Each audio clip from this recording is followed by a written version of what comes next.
Good day. How are you guys? You ready to study or no? Or it's too much? Okay, I will try to be today even to finish a bit early. I have another class, but I think it's because you are also smart enough. We can have a good discussion and then.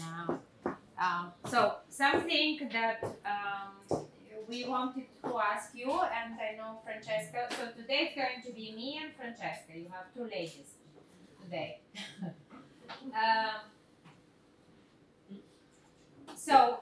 We have already asked that our housekeeper takes care of this, but in this class we will do some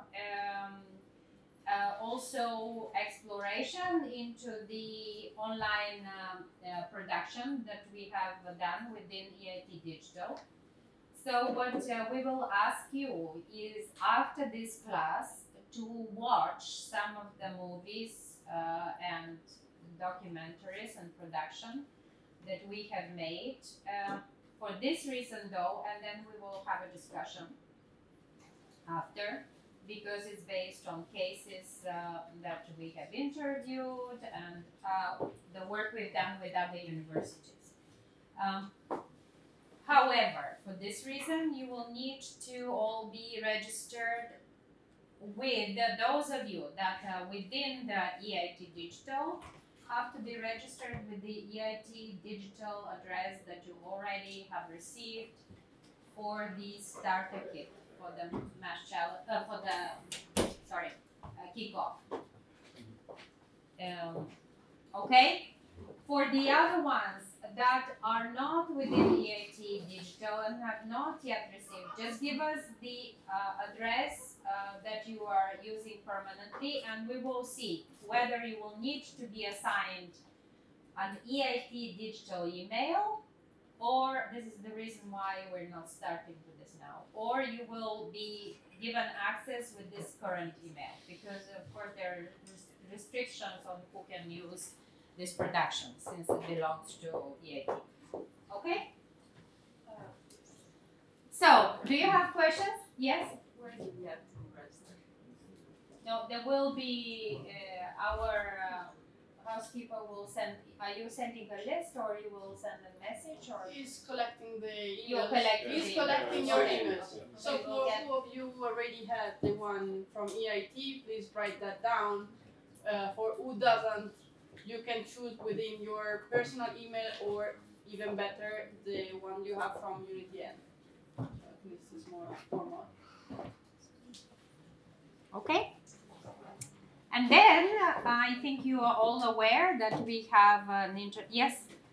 Some of us are passing to the recruitment for IIT Digital, so we already have an account. That's what I said. So you just put that, you should be that account. That's what we said. Okay. Any other questions? I think with also with the first battle, maybe you have heard, but we have an interesting case. So we're all looking very much forward to seeing the debate, watching the debate. I think it would be a lot of fun for all of us. So today we will talk about a topic which is called digital transformation, and which is something that I'm sure you all have heard up to now. And let's discuss a little bit and let's see what we mean by this. And what I have been putting here is it has become a huge buzzword. And is it a buzzword because it sounds good? Because it sounds interesting? Because it sounds like something we know or we don't? We kind of think we know, or we don't know. Is it because it has become actually a phenomenon and it's something that we cannot just close our eyes to and become too critical? Is it because it's making quite of a change? So tell me your interpretation. So what is, according to you, digital transformation? Process. It's yes. It's maybe a digitalizing of some processes like or some things that sometimes ago were on paper or in other forms, and now you can do it digitally, like books or documents or whatsoever. Yeah. So it's basically transferring. One of the points would be transferring what we have on physical resources into a digital format. Okay. Yes? Also offering existing services in a new form, in digital ways. Mm-hmm. Like transferring the domain of where things are happening, more or less services, moving into that space. Okay. Yes. Changing the way we interact. Changing the way we interact. In what way? Instead of person to person, live, it becomes virtual, interact. Okay. All right, something else? What is it related to when we talk about digital transformation? Time saving. Sorry? It's a time saving. Time saving. Okay, you see it as an efficiency approach, right? Okay. Yes? Also being environment friendly, because for example electronic bills Okay. save on paper. Mm-hmm. So this would be a way to, let's say, change the imprint we have on the environment. Exactly. Yeah, one way. All right. Is this, yeah? I don't agree with that statement. Yes, I was going to say. So is it because, in fact, we are saying it's changing the impact, but is it with a only one direction sign? Is it only with a plus? Yeah. Why do you not agree? Because the storage of all the data that we are now producing first generates a lot of heat, which is also a problem.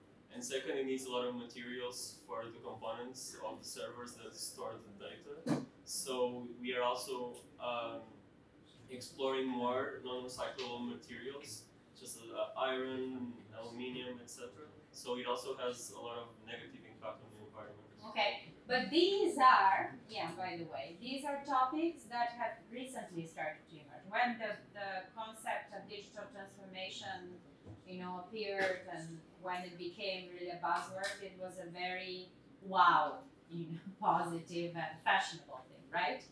Okay, however, it's being posing this. And somebody else had another comment? Just because, who had a comment here? Somebody? Okay. Digital transformation can also increase security because we can employ cryptography. Okay. All right. So in one way, it is also an improvement from what we had. Yes? Also, digital transformation has positive aspects, but also negative. Like we are more targetized. Like we are more Focused. Yeah. Targeting or something specific. So basically, collecting all the data from us allows people to tailor solutions that are made just for us. So then there is a problem. But it's a positive but also negative aspect of it. So we have more control, let's say. All right. So, so what I'm hearing here is that you are on the one hand seeing that this is something that is not simply, let's say, digital technology in the form of a software, product, or service.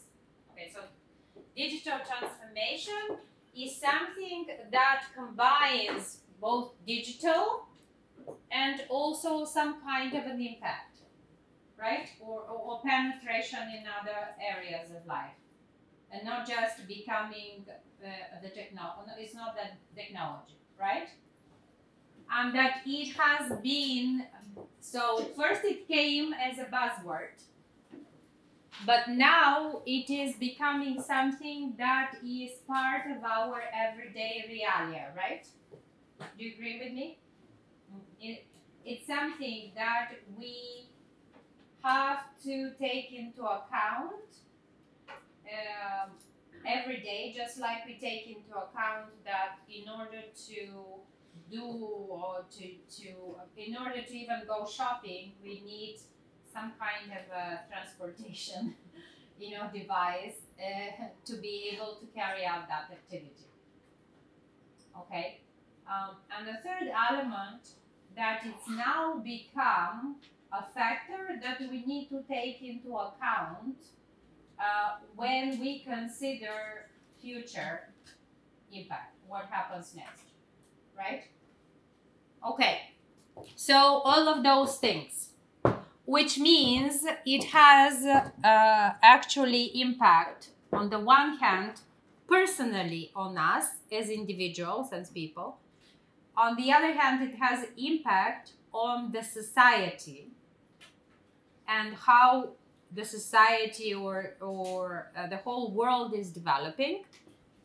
And then another aspect that it has that you didn't speak that much about, and this is why we're actually having the class, it has a huge impact on the organizations or the structures within society through which we conduct economic activity.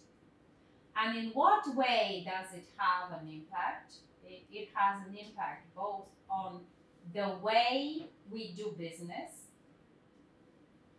on the way we reach our customers, on the way we get organized to do business, and on the way we develop further as business. So both on the processes, on the products and services, and on the business models.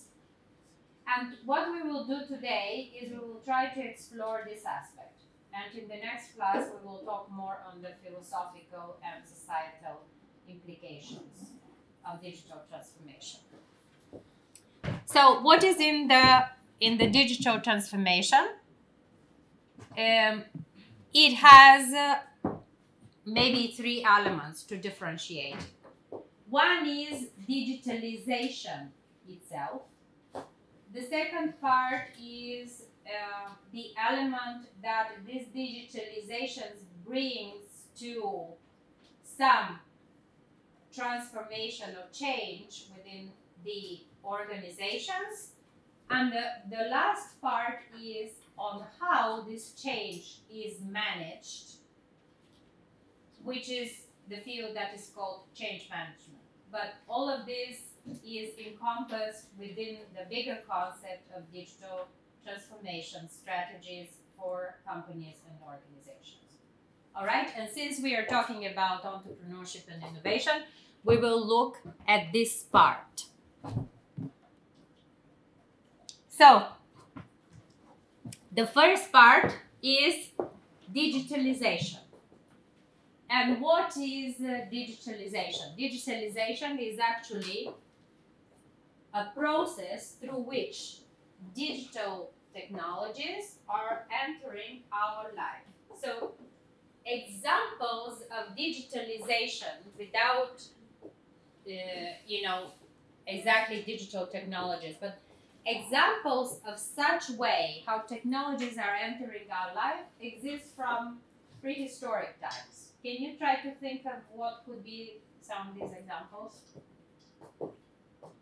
Like, give me another way how technologies enter life and change society. Yes? Before fire, we were eating raw meat, and after that, we were eating cooked meat. Yeah, so? And so it entered, it changed the whole way we eat food. So our everyday It's life. the processing. Yes. Okay?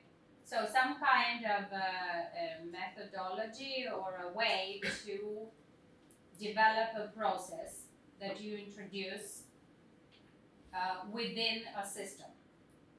Okay, it's one way. Then agriculture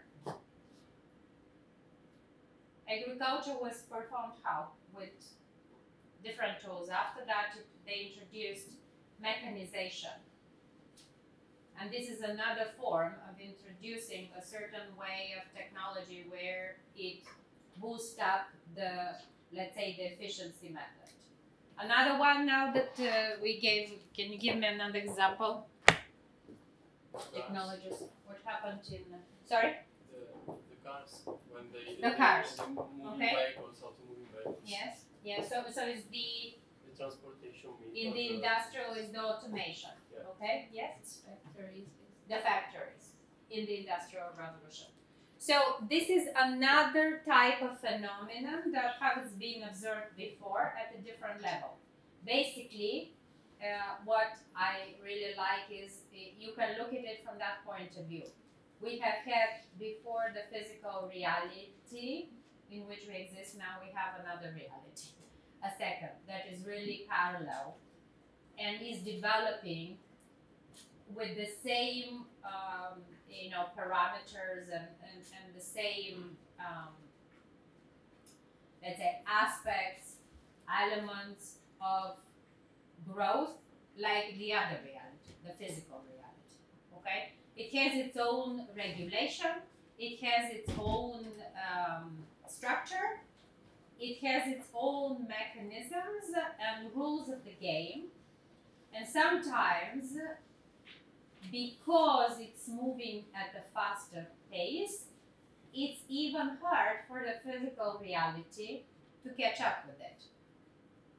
And a very good example with this is if you think before, when you went to get an ID, maybe you don't remember all of this, but before when you went to get an ID, you needed to provide paper documents, and you needed to bring a picture of yourself in this form. Now, all of it is, and you needed to provide a physical address to get communication.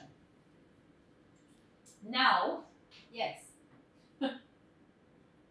Now, the email is an integral part of any kind of, let's say, procedure or registration you do is there.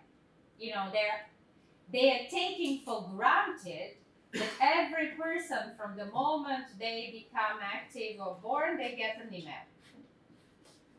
Isn't this, a different realia? Because before, you were not expected. I mean, there are still documents, and I'm sure you have even experienced this. Sometimes when you go to some of the authorities here, even in, let's say, in the address registry in the municipality, when you go there, do they always ask you, we can do this all by email, you don't have to come here in person?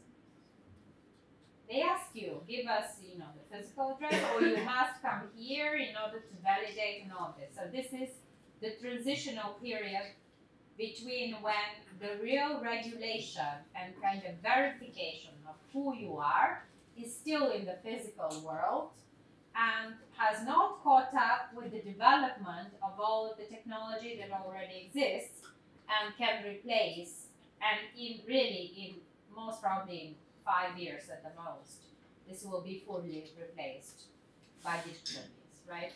In many cases already is. I don't know if you ever try to open an online bank account. Sometimes you don't need to go anywhere and they just ask you to do some kind of Skype or something just to see you, and they check your passport. You just show your passports, like they see that it has sunlight, so it should be real, and then you just go ahead. So you don't need to go to any kind of office. So yeah, this is already a transformation. But then what it means, what this means, and then we go on to the next element, is what this means is that they, as a company, the example of that company, and one of those would be the online banks. And you know which is the online bank. N26. Another one? Revolut is not an I Revolut is, by the way, almost moving as a bank. Becoming a bank. Revolut. Yeah? Hype. Sorry? Hype. Hype. Hype. Not Ah, really, right, because it's under But it's- Bagatella, so it's not really That's just really- online. yeah. Monzo. So you open it, but Sorry? Monzo. Also, yes, I've heard of that one. Yeah, okay. So what they have done, so for the digital transformation, is the way through which digitalization, together though with globalization, because that's another feature that makes digitalization different, substantially, qualitatively different from the previous ways of technologies, is because it's made the world basically a one place. It's completely destroyed the physical boundaries and borders that were before with the other processes that didn't happen with the other processes. So this is the impact of globalization and digitalization on the organizations and societies. And the concrete expressions through which this impact is changing the way they're functioning, the way they are organized, the way they are managed, is that particular is called digital transformation. And how? Because if you look at this N26, this bank, what is the main thing that changed with them? Can you try to? You don't Yes. have to go somewhere physically to do stuff. How do you say it? To do something with your account. All right. There's no physical bank, basically. So there is There's no no first. physical They bank. don't have a physical office. Okay. What else? You just need internet access. You can do. Yes, but what does it mean? If you think about organizations, what does this mean? It's quicker. It's easier to open an online bank account. It's quicker and easier. So it's one way. It's made it very quick to gain customers. Okay, so let's keep this there. Yeah. What was it? It changes its cost. So basically, the cost and revenues ratio can have a larger amount of revenue without much cost. Well, yes. Even though we cannot yet say fully, but for sure, without having to maintain a physical, structure like this, it has alleviated some of the costs related to this. All right. Good. Yes. The organization decentralizes. It supports a different way that the organization is run. Okay? Yes? Yeah? It breaks the barrier of having a manager and you being managed, because it turns out that you are your own manager of your own bank account. Okay, so it's changing this is called customer relations, between, so it is also transferring some, on the one hand, optimizing resources within the management structure, but also changing the relationship between the customer and the provider of the service, yeah? They have timetables for office hours. Yes, exactly, which is something we all, to me, one of the most mesmerizing experiences really here in Italy is you can go to the bank, and they still do this, most of the bank. The open hours for working with clients is from 2 to 4, or in the morning from 10:30 to 12:30, and then they have a lunch break. So basically, if you're a customer and if they really want you there, they're telling you, sorry, you cannot be our customer. You have to make an extra effort to be there. So what's happened is, because, again, now let's look, digitalization and globalization forced some of the more, let's say, open-minded, progressive-looking, and even more innovative professionals in this field to think how they can really get quicker customer base and oppose the existing, which is very clear, routine that is conservative and that has been pushing away customers. So they tried to take the weak feature in the banking sector and play with that weak feature. And also because a lot of the other companies and businesses have been working in a customer-centric mode, which means what when I say customer-centric mode? Try to guess. Okay, we haven't covered this, but customer-centric mode, what could this mean?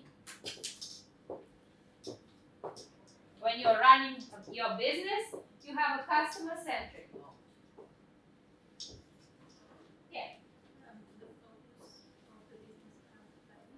Yes, yes. So it's a priority to serve your customer and client, and the way you organize your operations is try to really cater to the needs and the problems that the customers have, the clients have. So it's a customer-centric mode. Whereas, how are the traditional banks working? Would you say that they have a customer-centric mode with what I just gave you as an example? Yeah. So what is their mode? Yeah. So we are the ones dictating the game. The rules of the game. We're the ones running the show. Why? They're making investments and they It's can. because they've been established as one of the pillars of society, and given that they have this track record, they have been able to position themselves in a more exclusive position, where they don't have to operate in this way. Now, what has happened with digitalization? The digitalization allowed that you can have access easier. You don't have to have the physical space, right? And you can change the rules of the game. Since the others are applying this, it's allowed for a new model to appear. And since it's becoming more pervasive, because that is also a requirement, if digital technologies are not as pervasive as they have become, they would not be able to create this model of the bank, because you will not be able to reach every customer that you want. And even still, this is not such a mainstream, but it's allowed it to happen. Do you see the difference? Qualitative terms from, and this is where the banking sector, where the digitalization and globalizations have brought about the creation of new ways of how you make money, basically, through a business. It's called a business model, which we will go further into, okay, later in the other classes. Okay, that's clear. And one last thing I will put on this point of the bank, because it's an interesting case, and I thought to look at it deeper.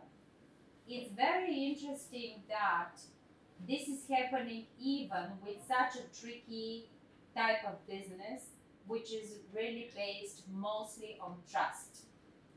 Because the main asset in the banking industry and the financial sector is really trust. Otherwise, you don't have too many things that you are creating.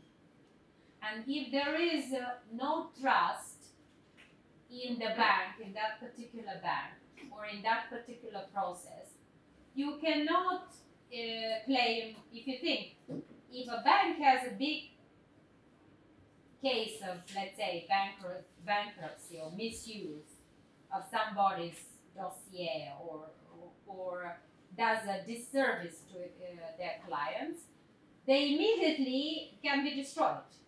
You know, people withdraw immediately. What happened during the times of, you know, when there's been shortages in countries that have gone through transitional periods and they've had huge inflation? What happens?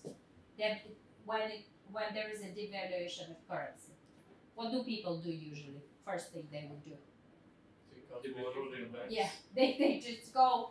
And so in a lot of the transitional economies, if there have been two parallel economies, one is the one of the one where people really hide their money in the closets, and this is how mafia was actually, yeah? In Latin America, in a lot of the countries, they didn't put it in the bank because they didn't trust the system, and the banks then didn't want, the society didn't trust where the money was coming, the origin of the money. So an industry or a sector that is fully based on trust has been able to change the, let's say, the DNA of its existence in a completely new model. And this is only as a result of the digitalization. That's why it's so important. So you need to look at it from point of view as people who are on closer terms, let's say, with technologies, to really look at it as how disruptive and different in terms of way of running society and business it has brought about. And the last point is exactly because of this disruption and often change, and sometimes change is for the better, you know. Sometimes change is not for the better. Like we say, usually, how many of you like when they are told, oh, you know what, tomorrow we're not gonna do this, we have a change in plan. How many naturally would like this? Who likes every day to be surprised? Is there somebody who likes to be very surprised? Every day. Yes. Okay. No, I tell you, I like to be surprised. I don't. My level of tolerance with change is very high. But even I give every day something new happens.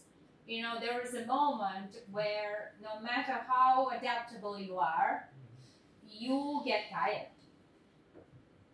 So there are all of these elements, since organizations and companies, they're like human beings, and they are not simply, you say, you know, tomorrow you're going to do business not as usual, tomorrow you will have to do something else.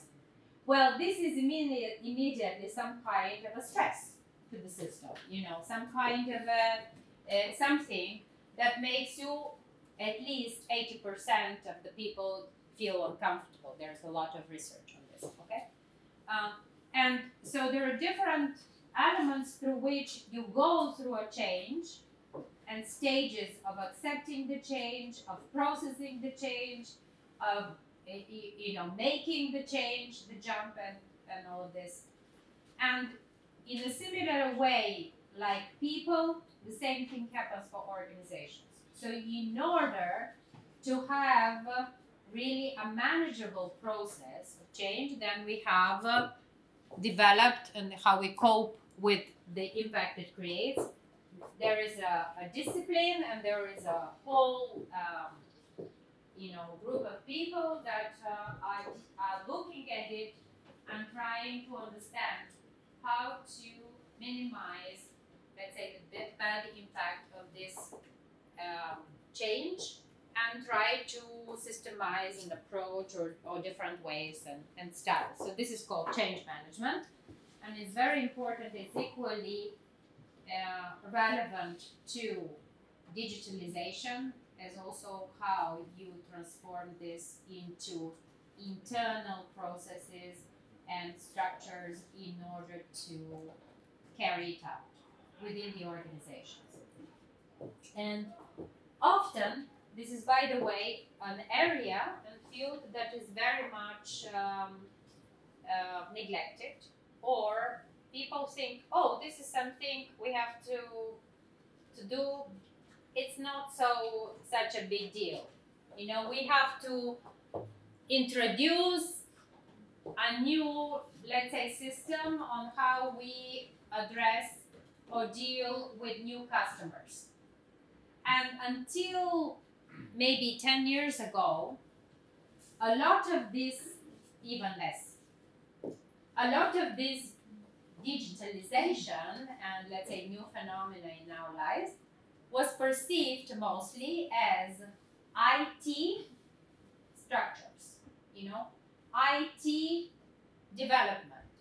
We will have to create a department of IT, or we will have to buy a new software, or we will have to have, then the latest fashion has been, we have CIO, Chief Information Officer, and then we assign some people to this, or then we distribute some tasks. Well, do you think that by doing all of this, you're actually able to carry out a digital transformation? Where would be the biggest block, let's say resistance? Where do you think the biggest resistance is? Employees. Sorry? The response of the employees. Yes, it's really in the people. So digital transformation without change management in terms of organizations and people is equal to zero, even equal to minus. You go back. I was doing interviews with a number of the banks because, of course, being such, how to say, such full of themselves type of organizations and also very rich. It was interesting to see what happens to them.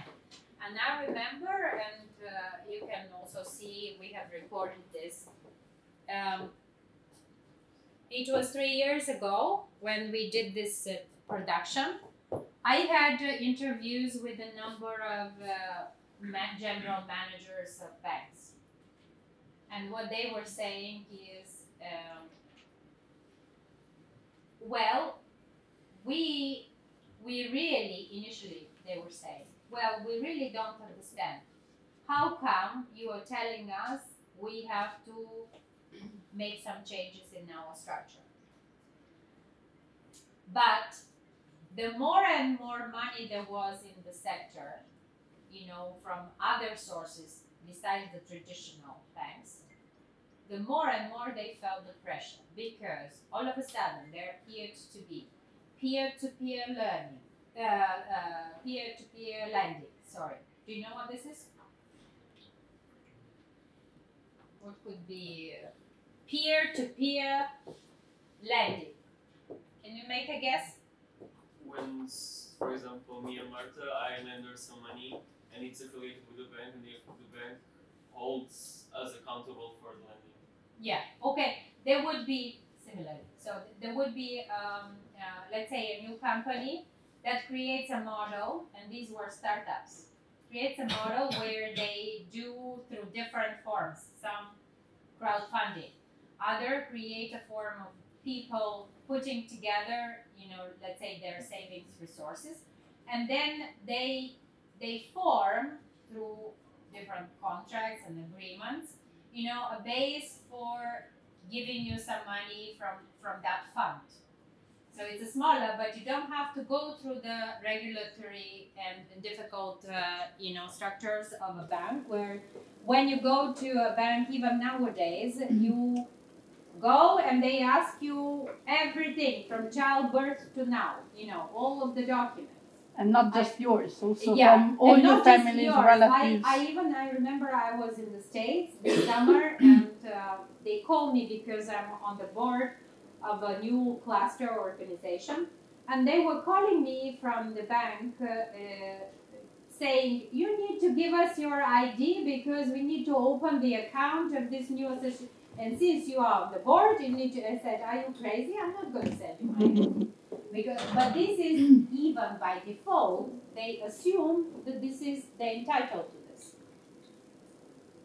So anyhow, the point was that initially they were seeing that they would not have the pressure to change.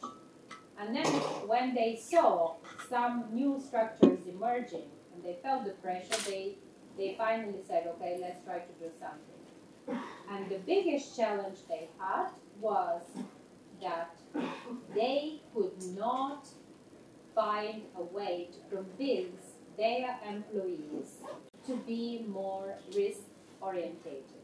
They were saying as employees that they were not willing to do something without the guarantees that they were used to, that they will not in any way be sanctioned, or if they make a mistake, that they will not be impacted by the behavior of the, let's say, their supervisor. Or another issue was that the supervisor would have to, let's say, agree to do something different than the job description was allowed. And so a number of the banks realized, and they were saying, if we don't change, we will in fact disappear, just like the dinosaurs disappeared in the evolutionary stage of development because we couldn't adapt. And now there are more and more people in the financial sector who are realizing that this is a necessity for them, and they're starting to recognize that they must, carry out this change. However, in order to carry a change within a big organization like this, can you imagine what it means? You need to retrain all of your employees, because the way they're used to function is they're not customer-centric, they are not open-minded. I mean, they cannot even imagine if you tell them you need to do this, what is it that they have to do? They need to have a prescription on what they need to do. There is a dichotomy within the banks. They have to be, in general, trying to avoid any risk. And in this new style, you have to be open to risk. How do you actually bring together these two opposite sides? So for this, you need people with a completely different, perspective and way of thinking and approach.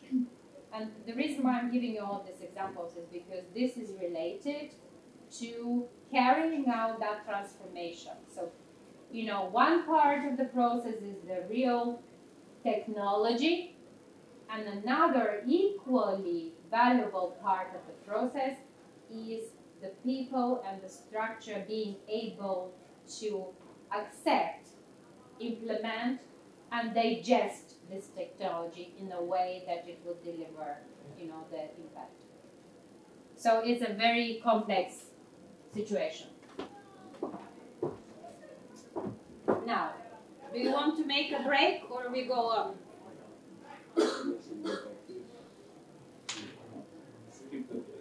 We can skip the break and then finish earlier, okay? If you're ready for it. We can do democratic reasons for break and reasons. Okay, hands on for the break now.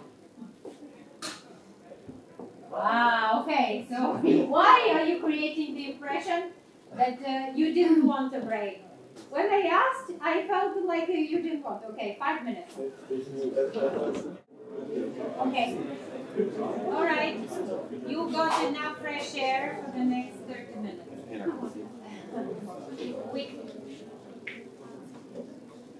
So one clarification. You will be receiving information on the distribution in the teams and also on the assignment by Friday. We will send to each one of you. I know there are questions. Am I registered? Am I not registered? We had the same questions with the other group as well. So by Friday, we hope to be able to sort out both the platform and this. Also because we hope we will have your email, so it will be probably easier to set the platform out and everything. Yeah. Okay, and then I hope you wrote in a actually readable way. Almost. Almost, okay. So your Yes. colleagues can actually help out with the emails. Another little notice is like last Monday with some of you we met in the brainstorming room. It was actually a pleasant time for me. I don't know if for you was. I see some of you here. It was actually just like a, let's say, a free place where we could share ideas, especially starting from your passions. I don't know if we will carry on any idea that we throw there on the table, but we will meet again. Probably will be next Monday, unless someone asks for another setting or another time. There is also already a group on Telegram, so if you want to join, feel free to do it. You can just show up, see how it is, and then disappear as you want. There will be no judgment for this, so don't worry. And if for the one of you who want to join, will be next Monday, 5:30, brainstorming room. That is difficult to find, but we will actually catch you on the corridor. It's on the second floor of the other building, but we will explain you more. If you want to ask to some of your colleagues, most of them are in the first row here, but also in the class, they can add you on the Telegram group, and that will be easier to manage for some of us. So feel free. Okay, so now what we will do is we will look at 3 different cases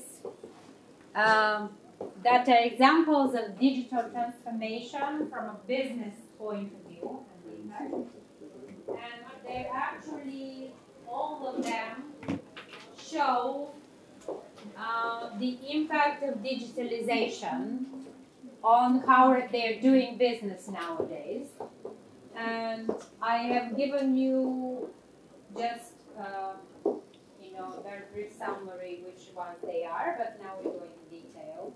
And then we will try to understand in what way exactly the business changed. Okay? Together, we do this together. So the first case is related to a tech company. And this tech company is called Hewlett-Packard. And I would like to hear what your understanding is of Hewlett-Packard. Who is Hewlett-Packard? What kind of a company is Hewlett-Packard? Can you tell me what do you think Hewlett-Packard is? Tech company. Tech company. Now beyond the word tech company, what is it? What does it do? What do you know HP for? Computer, Yes. laptop, they sell printers and laptops. So wait a minute. Okay, so they say when they sell printers, laptops. Sorry? Mouses. Who of you has an HP laptop? Okay. You used to have, right? Okay, so it's like 1/10 of the class, less than 1/10. Okay, good. Then, so laptops, printers, computers. Okay, yeah. Then screens. Okay. Accessories. Scanners.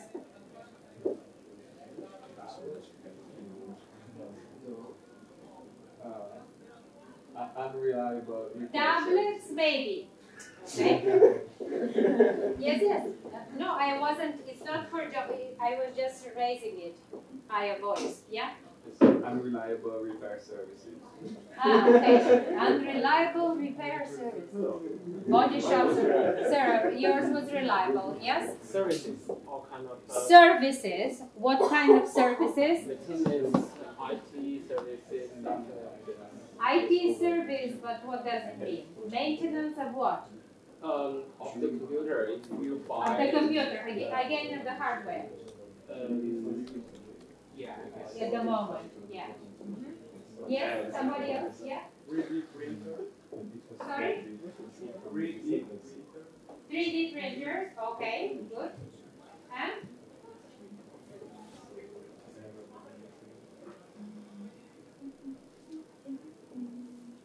Okay.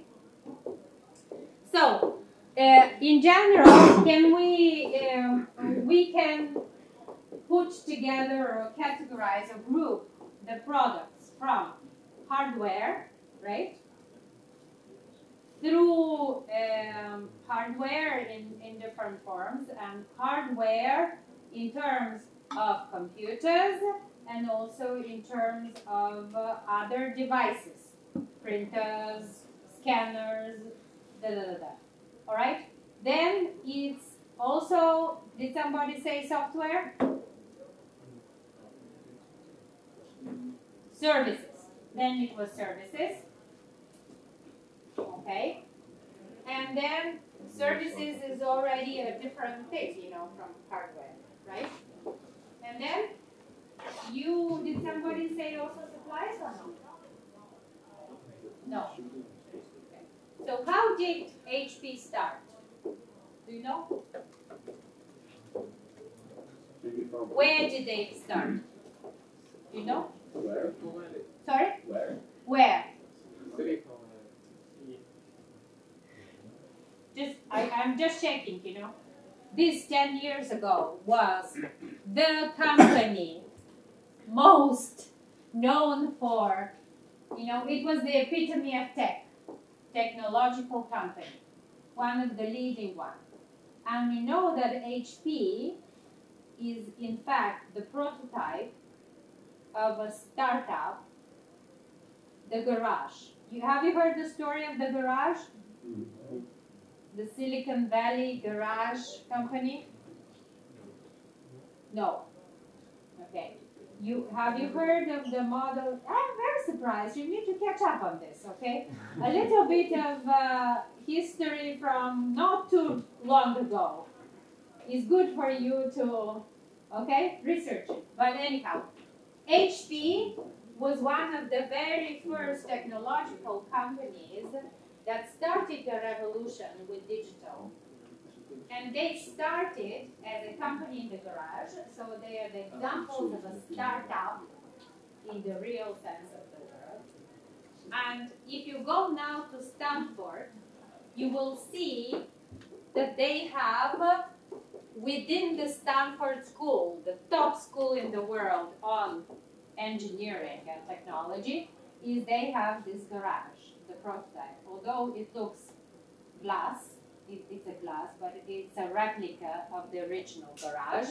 The garage was a barn, a red barn, on one of the part of the houses in the area near San Francisco in Palo Alto, and it belonged to one of the two founders, Hewlett. Hewlett-Packard is the name of the two founders, Hewlett and Packard. Okay? And they grew from a startup company that started in the garage, so it was a side activity of students who were studying at the university. The model that now is famous, you know, Google are famous for, but it was actually initially HP. They started this. So they grew from this very small company based on research.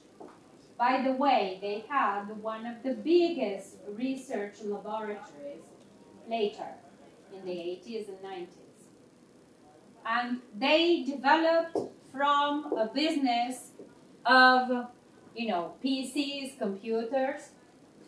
They went through a point where they were, you know, doing all kinds of equipment, you know, hardware. So they had divisions within HP that were in charge of the big machines and the servers and big working stations. Then they went into another wave and were some of the first to develop the laptops. And they were a big competitor for Apple initially. Okay? Then they went into another business. And the other business was very much related to a different kind of product that they saw there was a potential. Since they were making printers, they saw that they could get a bigger value out of the supplies for printers. So there was a point where they were making the ink cartridge printers that they had the biggest market share because of this. So the printers and the supply, let's say, part of the business was leading. Then they went into, do you know that, by the way, they have some of the leading 3D printing, manufacturing style? You don't know, okay? Right. So, about 5 years ago, HP, from this huge company, because they had really grown. By the way, they bought one of the laptop companies. Which one? Do you know?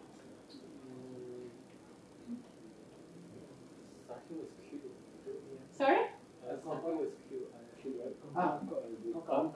Compaq, exactly. They bought Compaq, you know, to consolidate, because they wanted to get, they were seeing the push by the competitors, and they bought Compaq to boost their laptop business, you know, with the notebooks.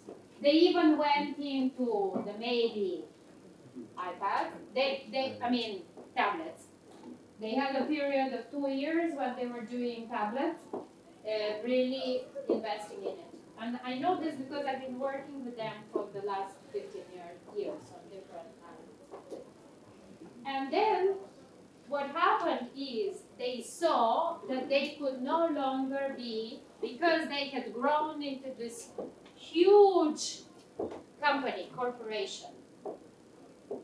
Why I find them as a very interesting case is because they realized that being so big, they can no longer be quick, agile, and they're losing a lot of market share. And so they made some maybe wrong investments or decisions.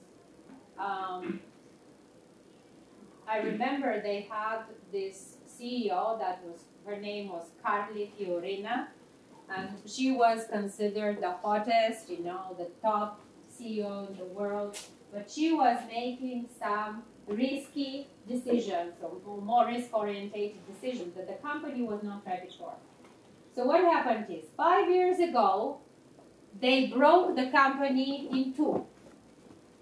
They decided to split. And one part of the business went into, I don't know if it was 5 or 6 years, you know, one of them. One of the companies focused on the hardware business, really all of the different products that they had. The other one was so-called HPE, Hewlett-Packard Enterprises. And their biggest business was what?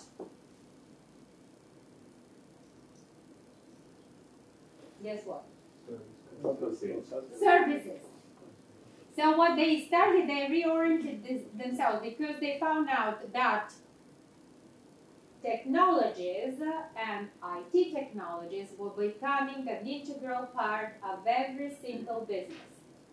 Since they already had the relationships with a lot of the big organizations and partners, they realized that there is a space for them to provide the whole type of solutions for any kind of other big organization, be it government, be it a bank, be it a medical institution, be it a school, be it all of this. And by the way, a lot of the other IT companies, Microsoft, Oracle, even Google, they all followed that because they're all now starting to do, besides the main thing, they're all providing wholesome solutions that are much more related to what were we saying in the last class, to which business?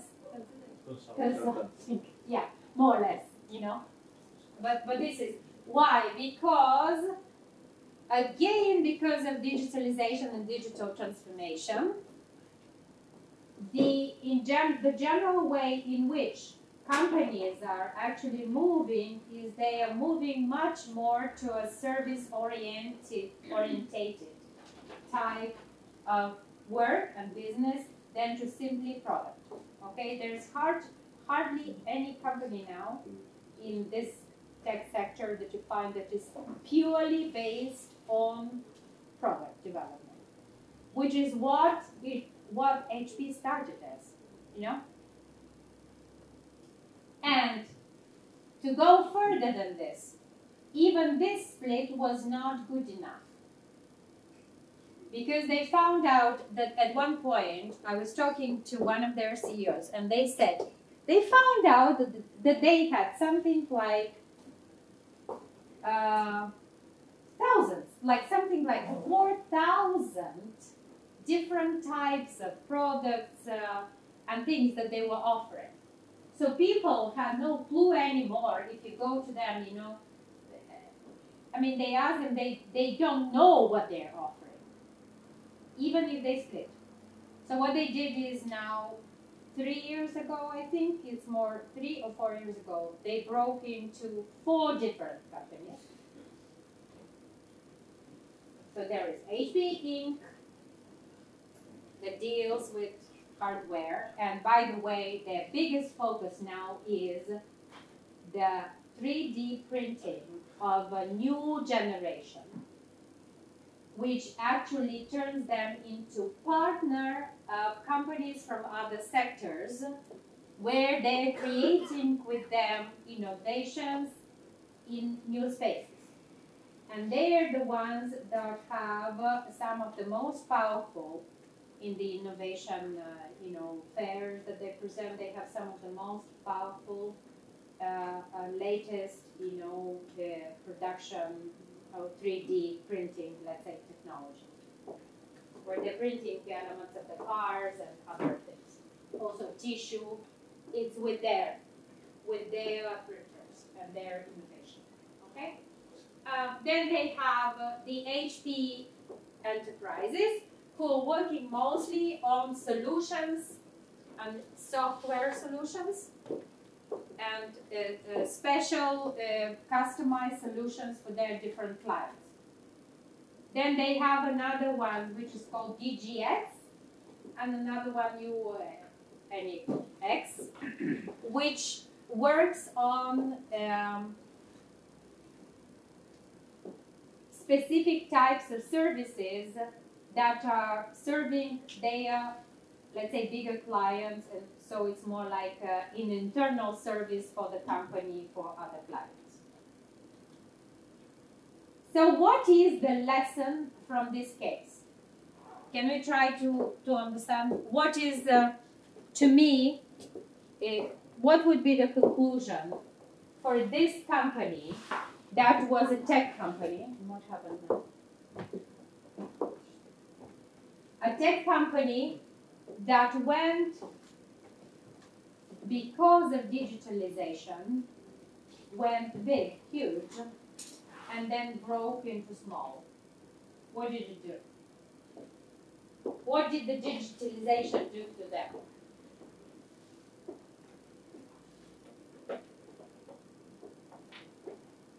They specialize on different sectors, so in small different sectors, so they could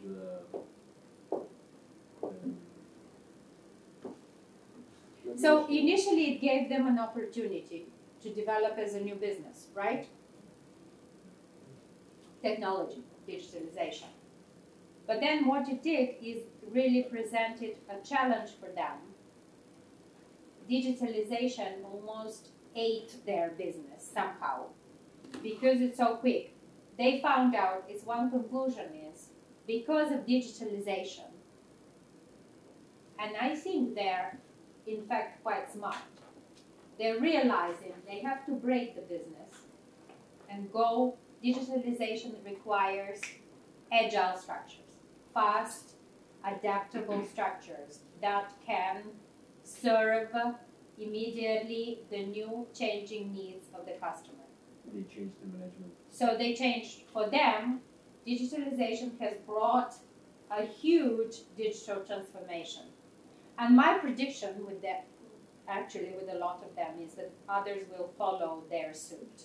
I mean, other big companies will start following what they're doing, especially in this technology sector, because they can no longer manage as big as they become to move the machine, because the machine is so big.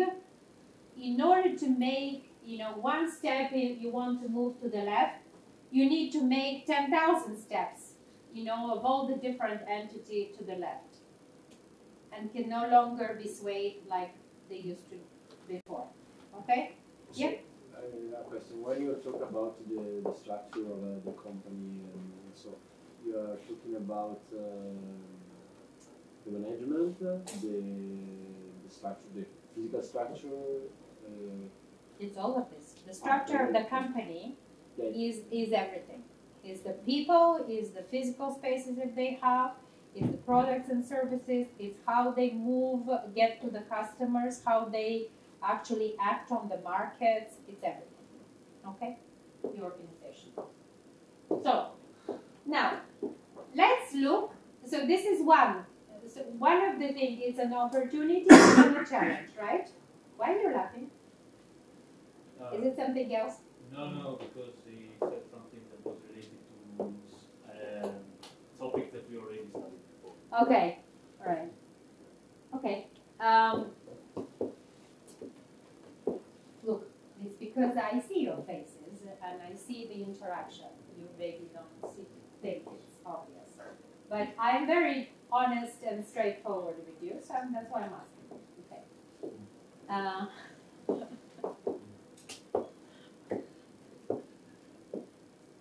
And I would like to know if I said something that was funny or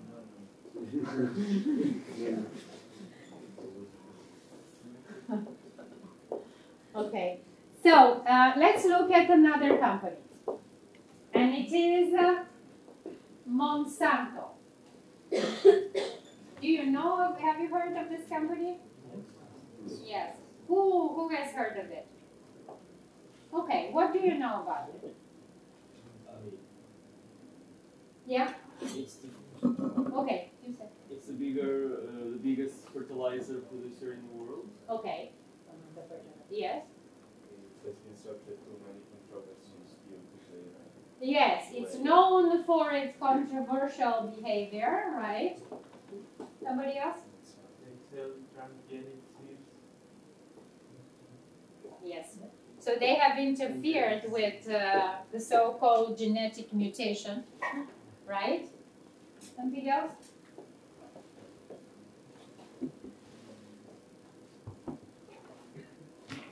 And what is this about their reputation?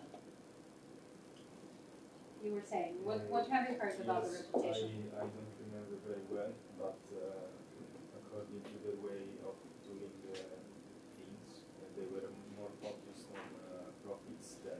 I think you Yes, just I think I remember they were very focused on profits instead of the impact that their way of doing things could have had on agriculture and people that were in the surroundings of the actions of this society.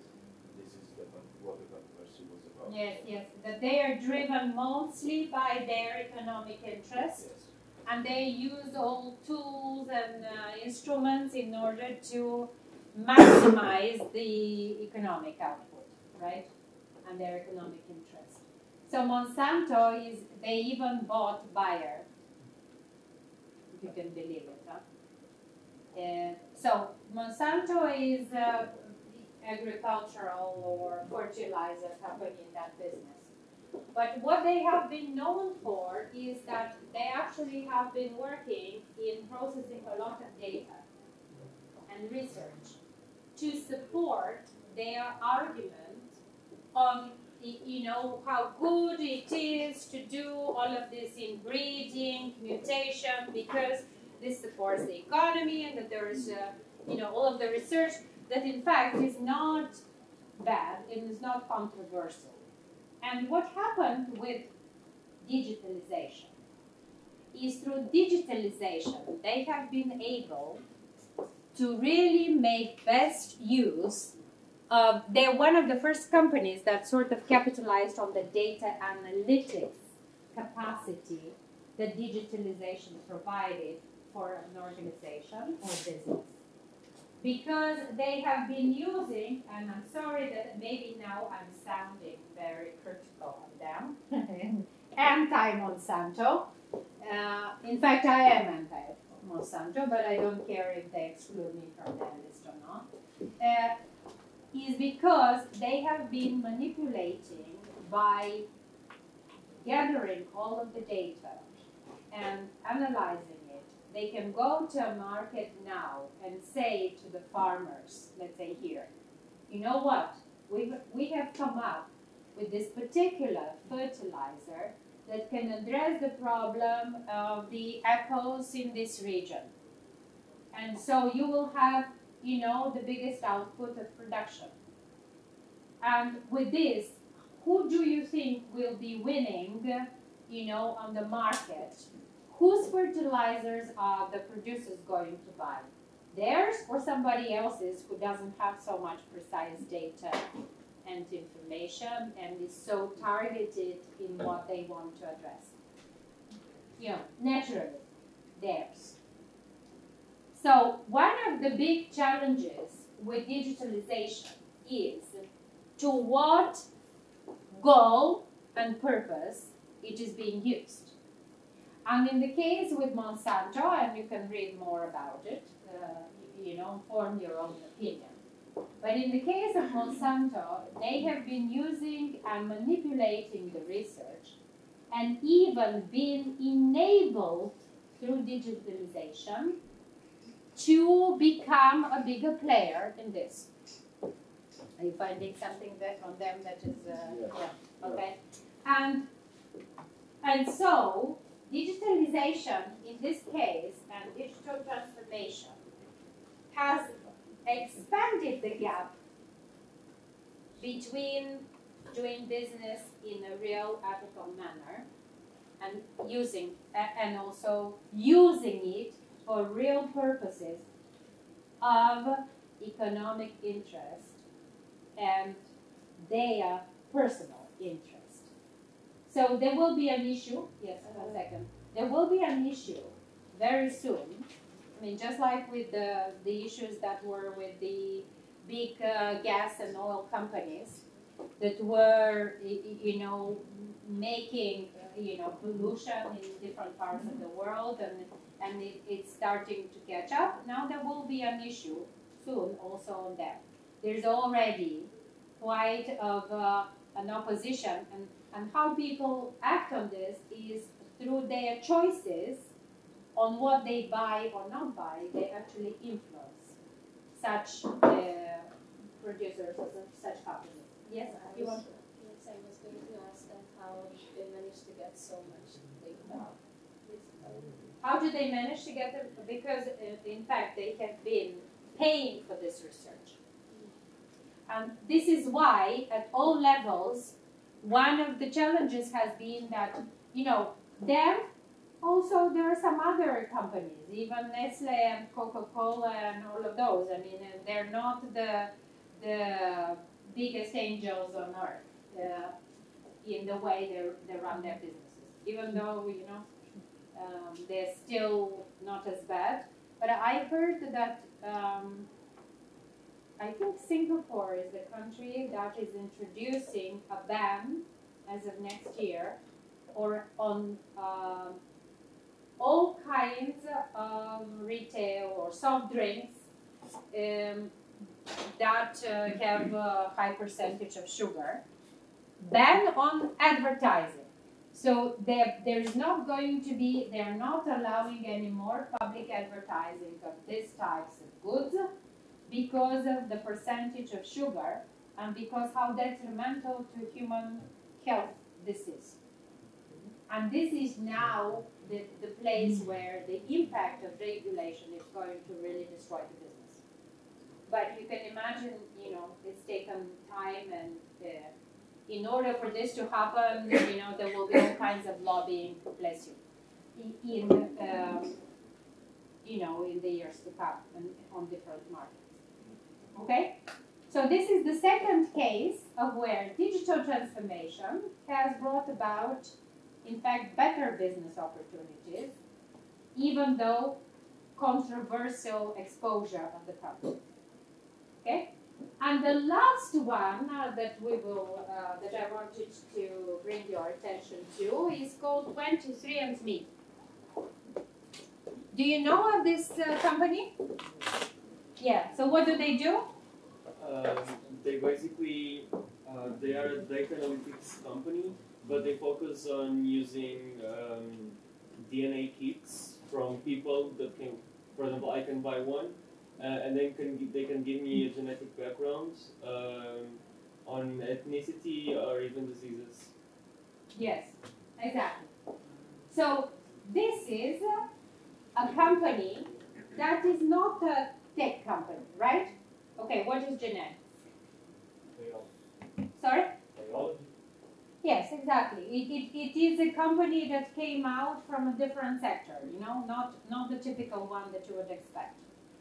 But what did they do is they built this business in more or less the medical, let's say, industry or health sector, health industry, where they tried through, you know, appealing to people's curiosity and need, knowledge about, and also desire to be more alert to preventive health care, because the prices and the cost of these services, especially in the States, are huge, and they cannot afford them. So this is pushing people to try to get more orientated to preventive care.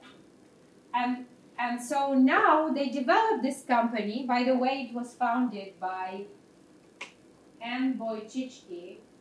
She is the daughter of Esther Wojcicki, who is a famous at the moment journalist and you know, influencer. And she is running a game in California, one of the new types of schools. It's called media schools,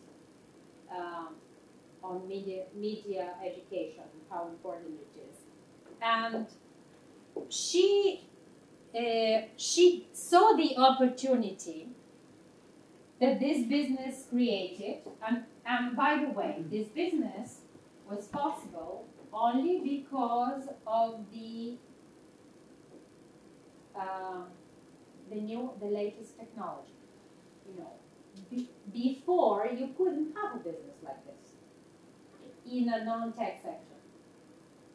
And the latest development for them is, so if you think about it, non-tech company creating a fully digital business that is now having implications, because they've been discussing that because of the analysis and the history that they can follow through their technology, and again using data analytics, they can maybe go back to some previous, you know, experiences and let's say records of people. So now they're using part of their technology in supporting, let's say, criminal cases and working with police stations and some to determine whether somebody had a real or could be indicted for having committed something, a crime or not. So what does this mean? Because of the digital transformation, a company that is non-tech by nature, let's say, or understanding, perception, is having a big impact through digital on even another sector and area of life. This will give you the spectrum. I try to choose some of these cases to show the spectrum and impact of this digital transformation that goes from the way, the nature of your business, how you run your business, organizational structure, how you create business value, what your business model is, how you impact the other players, competitors in your industry, how you create new industries and sectors, and how you impact society in general as a result of digital transformation. Okay? And this is all in its dimension called digital transformation.